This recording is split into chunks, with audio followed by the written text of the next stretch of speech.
देश की राजनीति में एक नया सूर्य उदय हुआ है। नाम है चंद्रशेखर आजाद।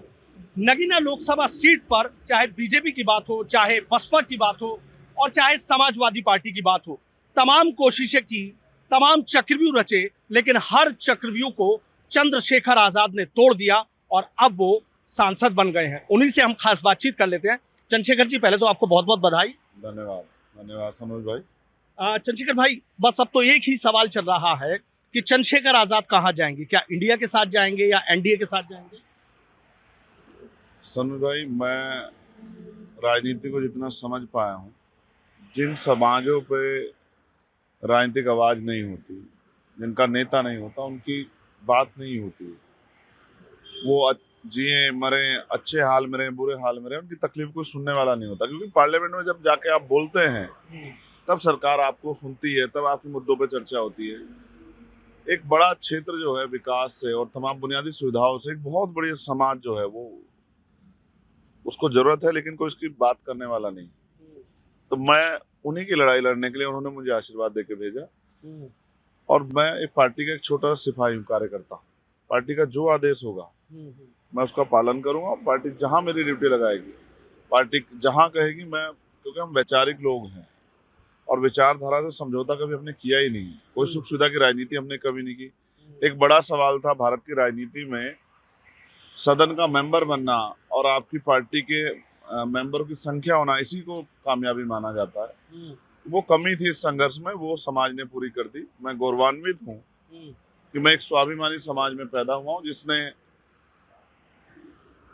बहुजन समाज पार्टी को मात्र 13,500 वोट देके और एक एक वोट चंद्रशेखर आजाद को देके साबित किया कि वो उससे प्यार करते हैं। जो वादा उन्होंने 2022 में मुझसे किया था मेरे सामने कि चंद्रशेखर बहुत प्यार करते हैं, लेकिन इस बार बहन जी को चीफ मिनिस्टर बनाना चाहते हैं, इसके बाद आपके साथ रहेंगे, उनकी दोबारा उनको मौका देंगे। वो खतौली में पूरा किया उन्होंने, वो घोसी में पूरा किया, वो मैनपुरी का उपचुनाव मेरे कहे से पूरा किया, और अब भी नगीना में मुझे ताकत दी। लेकिन देश भर में जहां जहां मैंने उनसे अपील की, उन्होंने भारतीय जनता पार्टी को रोक के वो उस इज्जत का की ताज मुझे पहनाया। आप किसी से पूछो विपक्ष, कोई एक वेस्ट का हो, ईस्ट का हो, किसी से पूछो जो जीता है, पूछो क्या दलित समाज ने उनकी मदद की है नहीं की चंद्रशेखर के आदेश पे। अगर नहीं करता दलित समाज तो क्या जीत जाता विपक्ष?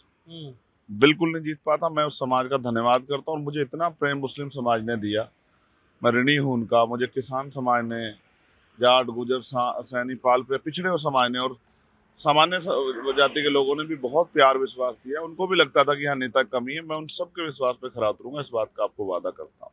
किसानों की समस्या हो, बहन बेटियों के सम्मान की समस्या हो, मजदूरों की समस्या हो, नौजवानों की समस्या हो, किसी भी गरीब पे अन्य अत्याचारों, देश के किसी कोने में हो, चंद्रशेखर आजाद लड़ेगा। और जब तक उसमें आखिरी सांस है, नगीना कर्ज को देश के हर कमजोर की आवाज बना के इसको जो है मजबूती से उठाने का काम करेगा। बाकी जो पार्टी का आदेश होगा मैं उसका पालन करूंगा। वो अलग है, इंडिया अलायंस के लोगों ने बहुत अलग तरह का चुनाव लड़ा और उन्होंने बहुत लोगों को अवसर नहीं दिए। उनमें मेरे साथ कई ऐसे लोग हैं जो जीते हैं, जैसे मेरे भाई हैं हनुमान बेनीवाल, वो जीते हैं। मैं उनके साथ अलायंस में था, मैंने उनकी मदद की और मैं चाहता था वो एक मजबूत आवाज जीत जाए किसानों की। मेरे भाई पप्पू यादव, मैंने उनके साथ मिलकर चुनाव लड़ा बिहार में, तो वो भी जीत के आए हैं। ऐसी जो मजबूत आवाजें हैं, अब हम इकट्ठे होकर बातचीत करेंगे कि हमें क्या करना है, क्योंकि अब हमें काम, अपने लोगों के लिए काम भी, हाँ, हमें अपने लोगों के लिए काम भी करने हैं। लेकिन ये भी एक सच है कि जिस तरह के तानाशाही थी, जनता ने भाजपा को सबक सिखा दिया है कि भाई ये नहीं चलेगा, जो आप जिस तरह से आप कर रहे हो ये नहीं चलेगा। लोकतंत्र इसकी गरिमा को समझिए, जनता की आवाज को समझिए, जनता की जो है भावनाओं को समझिए, जन समर्थन का सम्मान कीजिए। तो इसलिए मैं फिर के आपसे कह रहा हूँ कि अब हम जाके मिलेंगे और अपने साथियों से बात करेंगे और मिलकर फैसला लेंगे। और बाकी जो पार्टी का आदेश होगा वो हमारे लिए सर्वमान्य है। मतलब ये माना जाए कि हनुमान बेनीवाल हो गए और पप्पू यादव हो गए और चंद्रशेखर आजाद हो गए, मतलब इनकी तिगड़ी दिखाई देगी, जहां भी जाएगी साथ जाएंगे। नहीं, हम साथ रहेंगे और हमारा ये प्रयास है। मुझे नहीं पता अभी उनकी किनसे बातचीत हुई या नहीं हुई, लेकिन हमसे मेरी बात हुई है उनमें आपस में, और हम ये चाहते हैं कि पार्लियामेंट के पटल से गरीबों, किसानों, कमजोरों, मजलूमों, दलितों, पिछड़ों की आवाज उठे। मॉब लिंचिंग जो होती है, धर्म के नाम पर जो जुल्म होता है, वो बंद हो और एक मजबूत जो है सवाल और जवाब जो है सरकार के सामने रखे जाएं। वो सवाल जो नौजवानों के हैं रोजगार के, वो जो सवाल है किसानों के उनकी फसल के दाम के, वो जो सवाल है पुलिस और सैनिक बल, आर्मी होते जो महिलाओं पे शोषण हो रहा है, वो जो सवाल है जो सुलग रहे हैं गांव देहात में कि कब तक जुल्म, कब तक, उन सब पे जवाब मांगने के लिए हम पार्लियामेंट जा रहे हैं। और मैं विश्वास से कहता हूँ कि अगर कहीं भी कोई अन्याय करेगा तो अन्याय करने वाला चैन से नहीं बैठेगा, मैं इस बात का वचन देता हूँ। मेरी राजनीति इसलिए है, मैंने गोली खाई है, मैंने जुल्म सहा है, मुझे मार पड़ी है, मैंने जेलें काटी हैं, किसी सुख सुविधा के लिए नहीं, मेरी पूरी जिंदगी इन्हीं के कमजोरों के लिए, गरीबों के लिए, और उनके घरों में कैसे खुशहाली आए, इनको बुनियादी सुविधा कैसे मिले, जुल्म कैसे बंद हो, लोगों की जान कैसे बचे और लोगों को अवसर कैसे मिले, खुशहाली कैसे, इसके लिए हम लोग लड़ेंगे और इसके लिए हम लोग पार्लियामेंट गए। जिस जो उम्मीदों से जनता ने भेजा उन पर खरे उतरेंगे, इस बात का मैं आपको विश्वास दिलाता अच्छा, एक चीज और मुझे बताइए, अगर यूपी की बात कर लें कि भी आपने देखा कि बीजेपी की सीटें उम्मीद से कहीं ज्यादा घटी हैं, बिहार की बात कर लें वहां भी ऐसी ही स्थिति है, क्या इसके पीछे की वजह लगती है? मैंने आपको बताया वजह क्या, कि उन्होंने भले ही चंद्रशेखर आजाद को नकार दिया, धोखा दे दिया, या सोचा कि इसको खड़ा ना होने दे, मुझे जनता ने खड़ा किया। लेकिन मैंने अपने संगठन के जरिए पूरा प्रयास किया कि जिन लोगों से, जो लोग मुझसे प्यार करते हैं, बहुजन समाज के, उनको मैंने तैयार किया कि भाजपा को रोकने में मदद करो, और ये उन्हीं की मदद का असर है। वरना ये अलायंस तो 2022 में भी था, और इसमें प्लस क्या था आप भी जानते हो। वो प्लस कहाँ से आया और कितने बड़े पैमाने पे मेरे कहने के बाद कर्मचारियों ने, उनके परिवारों ने और पढ़े लिखे समाज ने मेरे एक आवाज पे जो है पूरे चुनाव का माहौल बदल दिया। ये उदाहरण आप चेक करके देखो, मैं तो आपसे कह रहा हूँ, चैलेंज देखे, जो विपक्ष का व्यक्ति जीता वो आपको हाथ भाग कह दे कि उसको दलितों ने या पिछड़े वर्ग के लोगों ने वोट दिया, वो बिना उनकी वोट के जीता है, तो मैं मान जाऊंगा। उनमें सच स्वीकारने की हिम्मत होनी चाहिए। क्या बिना चंद्रशेखर आजाद, भीम आर्मी, आजाद समाज पार्टी या दलित समाज के बिना जीते हो तो बताएं। लेकिन अब जब इनके साथ जुल्म होगा या इनके हितों की बात आएगी, तब कौन आवाज उठाएगा, इसका फैसला भी जो है समाज को करना है। तो मैं कर्मचारियों का भी धन्यवाद दूंगा, उन्होंने मेरे फैसले का स्वागत किया और मेरे फैसले पे वो साथ खड़े हुए। देश भर के कर्मचारियों से मेरी बात है, उन्होंने मदद कराई, मैं उन सबका धन्यवाद देता हूँ, और नगीना की महान जनता का। और ये सब तभी संभव हुआ कि एक प्राइमरी स्कूल के मास्टर का बेटा लोकसभा गया है, लोकसभा सदस्य बना, जब डॉक्टर बाबा साहब अम्बेडकर ने संविधान में ये व्यवस्था की। मैं माननीय काशीराम साहब और बहुजन समाज में जन्मे और सर्व समाज में जन्मे सभी संतों गुरु महापुरुषों को नमन करता हूँ, जिन्होंने कमजोरों की आवाज उठाने के लिए संघर्ष किया। चौधरी चरण सिंह की धरती है, मैं उस महामानव को भी नमन करता हूँ, मैं माननीय काशीराम साहब को नमन करता हूँ, मैं संत राम बी प्रजापति, तमाम जितने महापुरुष हैं, महामना राम सुवर्मा हो, बाबू जगदेव प्रसाद कुशवाहा हो, सबको नमन करता हूँ कि आपके रास्ते पे चल के हम कमजोरों को इज्जत की जिंदगी दिलाने के लिए संघर्ष करें। अच्छा, एक चीज और बताइए, जयंत चौधरी से बात हुई या होती रहती है? मैंने आपसे, कभी मेरे रिश्ते उनके खराब हुए, किन परिस्थितियों में वो गए वो अलग बात है, लेकिन मैं तो ये भी चाहता हूँ कि भाई अगर एक मजबूत गठजोड़ किसानों का, कमेरों का, दलितों, पिछड़ों, आदिवासियों, मुसलमानों का बन जाए तो भविष्य में उत्तर प्रदेश में भी एक अच्छा जो है, एक अच्छी सरकार बन सकती है, और मैं उसका सूत्रधार हूँ। मैं आपको विश्वास दिलाता हूँ, पूरे देश में जो अलायंस बना है नगीना में, भाई आप तो गए थे जी, अगर वही अलायंस हम लोग और जनता भरोसा कर ले उत्तर प्रदेश की और वो हमारी मदद कराए, तो हम भारतीय जनता पार्टी की इस तानाशाही सरकार को उत्तर प्रदेश से भी रोकने में जो है रोक सकते हैं। ऐसा मुझे अपने ऊपर भरोसा है। कौन आया, बधाई दी जयंत चौधरी ने? सभी लोगों ने बधाई दी, सभी लोगों ने बधाई दी, सभी का धन्यवाद। और जिन उम्मीदों के साथ उन्होंने मुझे वोट किया है नगीना की जनता ने, मैं उनका कर्ज अपने जीवन के आखिरी समय तक अदा करूंगा, इस बात का मैं वचन देता हूं। एक चीज और मुझे बताइए, यदि सरकार का हिस्सा बनते हैं तो अग्निवीर योजना को लेकर जिस तरीके से आपको दिख रहा है, चर्चा ये चल रही है कि अग्निवीर योजना की वजह से यूपी की बात हो या बिहार की बात हो, जो बीजेपी सरकार जो बहुमत या जो उम्मीद लगा के बैठी थी उस पर पानी फिरा। देखिए, मैं अग्निवीर, खाली अग्निवीर पे नहीं कहूंगा, सिर्फ अग्निवीर एक रास्ता था देश की सेवा का और सरकारी नौकरी का, वो तो बहुत एक, उस रास्ते को तो बहुत बड़ा नुकसान हुआ है, लेकिन उसके साथ साथ जो बैकलॉग है और जिससे सरकारी संस्था उनको जो है डिपार्टमेंट को जो प्राइवेट किया, निजीकरण किया, उससे भी बहुत बड़ा नुकसान हुआ है। तो उसके साथ साथ जो है बहुत सारी ऐसी चीजें जिन पर चर्चा होनी चाहिए। अब जातिगत जनगणना पे कौन संघर्ष करेगा, आप देखना, 69 शिक्षक भर्ती पे अभी जो अन्याय हुआ उस पर कौन जो लड़ेगा, ये भी बहुत बड़ी चीजें हैं। उसके साथ साथ बुनियादी सुविधाएं लोगों तक पहुंचे, ये भी एक बहुत बड़ा विषय है। और promotion reservation SC ST OBC के लोगों को मिले, कर्मचारियों को, इस पे भी सवाल करना है, और इस पे विपक्ष कहाँ हमारे साथ खड़ा हो पाएगा, नहीं होगा, ये बहुत बड़ा सवाल है। हम मुद्दों की राजनीति करने के लिए वहां गए और मुद्दों की राजनीति करेंगे। कोई जाति, जो पत्रकार समाज हो, चाहे कर्मचारी समाज हो, जैसे पुलिस का शोषण हो रहा है देश में, 8 घंटे की ड्यूटी मिलनी चाहिए, वो भी इंसान है, उनके साथ जो जुल्म हो रहा है उसके खिलाफ भी हम लोग लड़ेंगे। उनको भी जो है 1 दिन की छुट्टी मिलनी चाहिए, उनके भी जो कर्मचारी हैं उनकी जो वेतन विसंगता है वो भी दूर होनी चाहिए। हर मामले पे हम लोग पार्लियामेंट में आवाज उठाएंगे और अगर चाहे वो कोई किसी भी तरह का कर्मचारी हो, वो सब कर्मचारियों के साथ आम आदमी की भी सबकी लड़ाई लड़ेंगे, महंगाई बेरोजगारी पे भी सवाल खड़ा करेंगे और जो गिरते है जो इकोनॉमी है इस पे भी सवाल खड़ेंगे। लेकिन सरकार को चैन से नहीं बैठने देंगे जब तक वो जनता के हितों के लिए काम नहीं करेंगे। पॉलिसी बनेगी तो उसका लाभ जनता को मिलेगा, ऐसा नहीं कि पॉलिसी और सरकार और अधिकारियों के बीच में रह जाएगी। जो पात्र है उसको लाभ मिलेगा, सरकार भी किसी की बने, लेकिन हम हिसाब किताब के लिए और हिसाब किताब करवा के छोड़े। ये माना जाए कि चंद्रशेखर फिर एक बड़ी लड़ाई या बड़ा एक आंदोलन की शुरुआत करने जा रहे हैं। अब आप देखिए ना, शुरू तो होने दीजिए, शुरू होने दीजिए। मैं उत्तर प्रदेश की महान जनता से भी अपील करूंगा, जो गठजोड़ उन्होंने बनाया है दलितों, मुसलमानों, पिछड़ों, किसान जातियों का, मजदूरों का, नगीना में, उन्होंने इतनी बार मौका दे दिया भाजपा को रोकने, 2 बार भाजपा, एक मौका वो चंद्रशेखर आजाद को दे, देखें किस तरह से जो है भाजपा सत्ता से बाहर होती है और किस तरह से जुल्म खत्म होके उनको उनके लिए अवसर तैयार होते हैं। जो देश में चुनावी नतीजे आए, एक बेरोजगार को रोजगार दे दिया और बाकी बेरोजगारों को रोजगार देने की जिम्मेदारी चंद्रशेखर आजाद की है, आजाद समाज पार्टी भीम आर्मी की। जनता मदद करे, नौजवान मदद करें और देखें बदलाव होता है। जो देश के नतीजे आए हैं और जो उत्तर प्रदेश के नतीजे आए हैं, इन नतीजों पर क्या कहना चाहिए? देखिए, बहुत अच्छा प्रयास हुआ है और ये लोकतंत्र की खूबसूरती है कि जो तानाशाही करे उसको सबक सिखाए। अहंकार नहीं रहना चाहिए, थोड़ी सी और सबक सिखा देते तो बच्चा कुछ अहंकार भी चला जाता। लेकिन मैं ये भी कहूंगा कि विपक्ष से भी बहुत बड़ी चूक हुई है, अगर वो भी अपनी गलतियों में सुधार कर लेते तो शायद परिणाम कुछ होगा। अखिलेश यादव को लेकर कुछ कहना चाहेंगे लास्ट तक आपसे? सबका धन्यवाद। कांग्रेस को लेकर किसी को बुरा नहीं कहना है, किसी को बुरा कहने से मेरे लोगों का कोई भला नहीं हो रहा है। हाँ, इन सब लोगों को भी समझदारी से साथ लेके चलने से शायद जो है गरीबों कमजोर का भला हो जाए। मैं कोशिश करूंगा कि उनको भी जो है अपनी गलतियों का एहसास हो। चंद्रशेखर आजाद नगीना की महान जनता का धन्यवाद करता है और एक साथी जो देश भर से वहां जुटे थे, जिन्होंने संघर्ष किया। आप सनोज भाई, मुझसे क्या कहूं, मैं शब्दों में क्या बयां करूं। ईद का त्योहार था, 1-1 महीने रोजे रखने के बाद लोग घर नहीं गए कि चंद्रशेखर आजाद को ताकत देके पार्लियामेंट भेजना। घर में शादियां थी, परिवार में बहुत सारे वो थी, हमारे बहुत बड़े बड़े सीनियर नेता पार्टी के घर नहीं लौटे कि नहीं चंद्रशेखर आजाद को पार्लियामेंट भेजना है। लोगों के पल्ले प्रसार, लोगों से अपील की मदद करो, इस आदमी को मौका दो।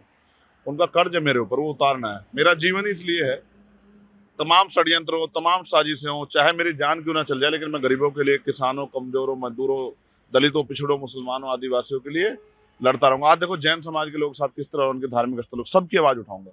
बुद्धिस्टों के साथ क्या हो रहा है, ईसाइयों के साथ क्या हो रहा है, सबकी आवाज उठाने के लिए चंद्रशेखर आजाद मैदान में है।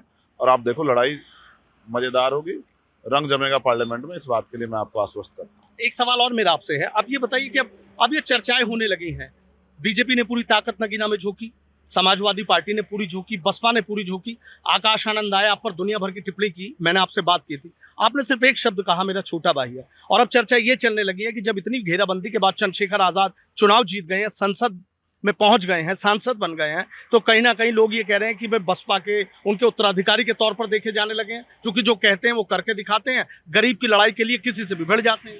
एक कहा यह जाता है हमारे यहाँ पश्चिम में कि आदमी बादाम खाने से नहीं सीखता, आदमी बादाम खाने से नहीं सीखता, ठोकर खाने से सीखता है। हमारे कहावत है पश्चिम में कि आदमी बादाम खाने से नहीं सीखता, ठोकर खाने से सीखता है। तो मैं ठोकर खा के यहाँ तक पहुंचा।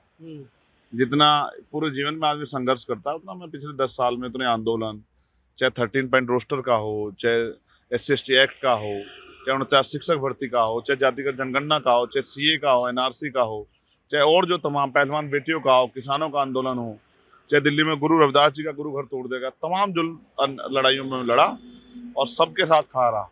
और आगे भी देखना आप, लड़ाई मजेदार होगी। और एक अब इस पार्लियामेंट में एक चंद्रशेखर है, अगली पार्लियामेंट का जब चुनाव होगा तो सैकड़ों चंद्रशेखर आजाद समाज पार्टी से दिल्ली जाएंगे, मेरा आपको ये विश्वास है। वही सवाल मेरा घूम के आ जाता है कि कह रहे हैं कि बसपा के मायावती के उत्तराधिकारी के तौर पर देखे जाने लगे, जमीन पर रहते हैं, सबके हक की आवाज है, जो कहते हैं वो मजबूती से बात उठाते हैं। बहन जी हमारी बड़ी नेता है, उनका धन्यवाद, उनका आशीर्वाद मुझे सदैव मिलता रहा और मैं यही कहूंगा कुदरत उनको लंबी जिंदगी दे और चंद्रशेखर आजाद को जिस तरह से उनका आशीर्वाद मिलता रहा वो मिलता रहे और चंद्रशेखर आजाद उन्हीं के देख रेख में इस देश में बहुजन समाज को के जो महापुरुषों के सपने थे उनको पूरा करे, मैं ऐसी जो है प्रार्थना करता हूं। यूपी में बीजेपी की सियासत को लेकर तमाम तरह की चर्चाएं चल रही हैं कि ये हो सकता है, इसको हटाया जा सकता है, इसको लाया जा सकता है, कुछ अफसरों की भी बात आ रही है कि इन्होंने मदद नहीं की, कुछ कह रहे हैं कि इन्होंने ऐसा कर दिया। इन बातों में कितना दम है? चूंकि आप सब चीजें समझते हैं, जानते हैं, इसलिए वाला सवाल किया। भाई वो सत्ता में है, जिसको चाहे हटा दे, जिसको चाहे बना दे। लेकिन ये उनकी पार्टी का जनता ने उनको बहुमत दे रखा है, किसी को हटा दे, किसी को बना दे। लेकिन ये सच है कि तानाशाही का दौर तो था, कहीं ना कहीं उस तानाशाही के दौर को एक झटका तो लगा है, और बाकी झटके आने वाले समय जनता ही देगी। ये चुनाव विपक्ष ने नहीं लड़ा, जनता लड़ा है, और जनता ने जिसको चाहा है, तमाम रुकावटों के बाद, तमाम घेराबंदी के बाद उसको ताकत देके भेजे, क्योंकि जनता समझदार है। जनता ने बहुत, कोरोना काल याद है आपको, जब मजदूर इन्हीं सड़कों पे घूम रहा था, जब अपने बच्चों गोद में लेके पानी के लिए तरस रहा था, नेता घर में छिपे बैठे थे। जितनी हिम्मत थी मेरी, मैंने मदद की। लेकिन अब उन लोगों ने, उन गरीबों ने मेरी हिम्मत बढ़ाई है। अब अगर कभी ऐसा वो होगा तो ना सत्ता ना विपक्ष, किसी को चैन से नहीं सोने दूंगा।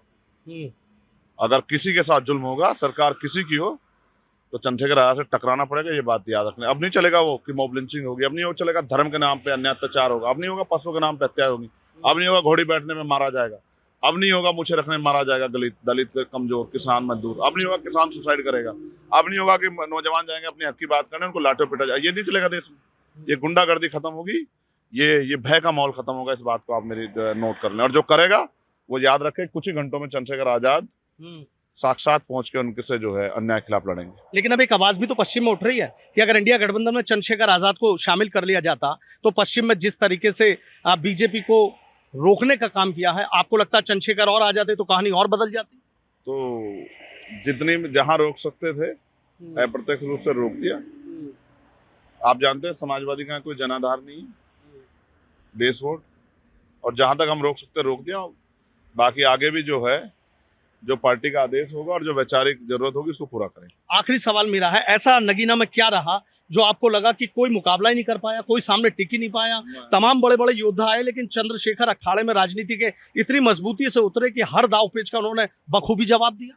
देखो, वहां हमारे कार्यकर्ताओं ने बहुत मेहनत की, गरीबों ने बहुत जान लगाई, और मैं फिर आपसे कह रहा हूँ, जनता महान है। ये लोकतंत्र है, जनता जिसके साथ होगी वो ही ताकतवर होगा, चाहे तो सामने वाले कितने ही ताकतवर क्यों ना हो, कितनी बड़ी रियासत वाले ना हो, कितनी बड़ी विरासत वाले ना हो, कितने बड़े धन्ना सेठ क्यों, जनता जिसके साथ होगी, जनता का आशीर्वाद चंद्रशेखर के साथ है। उनकी उम्मीदों पर खरा उतरना चंद्रशेखर आजाद का काम है। अपने लोकसभा क्षेत्र के लिए लड़ूंगा, और पूरे देश में कहीं जुल्म होगा कमजोरों पे, हर के लिए लड़ूंगा, ना जाति देखूंगा ना धर्म, सबके लिए लड़ूंगा। किसी का भी, किसी बहन बेटी के साथ अन्याय होगा तो अगर मेरे खून की जरूरत पड़े तो खून दूंगा, पीछे नहीं हटूंगा। केतली लेके घूम रहे थे चंद्रशेखर जी आप तो पहले चुनाव के दौरान, तो क्या बात है, केतली से इतनी पानी पिला दी, इतनी चाय पिला दी कि अब तो संसद में पहुंच गई है। केतली को प्यार से भर दिया नगीना वालों ने। अब नगीना के लोगों के लिए पूरी जिंदगी इस कर्ज को उतार के संघर्ष करूंगा, कभी नगीना को अकेला नहीं छोड़ूंगा। नगीना मेरा परिवार है, नगीना के लिए जीना मेरा धर्म है, और देश के हर कमजोर की आवाज बनना मेरी जिम्मेदारी। सबकी तो सबने मदद करी, लेकिन देखा तो आपने तो चंदे से चुनाव लड़ा, 1-1 रुपए के लोगों से चंदा मांगा आपने। उन्हीं ने बनाया है, उन्हीं का है, कल भी उनका था, आज भी उनका, हमेशा उनका रहेगा। चार्ज पे रहूं या फर्श पे, मेरे घर दरवाजे खुले हुए हैं, 24 घंटे 7 दिन जहां रहूंगा उनका घर है, हमेशा उनकी सेवा करूंगा, उनका बेटा बन के उनके लिए काम करूंगा, और उनके प्यार को कभी कमजोर नहीं पड़ने दूंगा। इंडिया गठबंधन से ऑफर आता है तो पार्टी बड़ी है, पार्टी अपना काम करे, मैं तो एक कार्यकर्ता हूँ पार्टी का, अपनी जिम्मेदारी अदा कर। लेकिन संसद में अब आवाज गूंजेगी चंद्रशेखर की और दुनिया देखेगी, और पश्चिम के लोगों को अच्छा लगेगा, और अच्छा तो देश भर के लोगों को लगेगा। ठीक है, बहुत बहुत शुक्रिया। तो देखिए, चंद्रशेखर आजाद है, किस तरीके से कह रहे हैं कि संसद में जो आवाज है वो गूंजेगी, हर किसी के हक की लड़ाई लड़ूंगा, पीछे नहीं हटूंगा, और ये कह दिया है कि चैन से नहीं सोने दूंगा, अगर किसी पर जुल्म हुआ तो मजबूती से लड़ूंगा।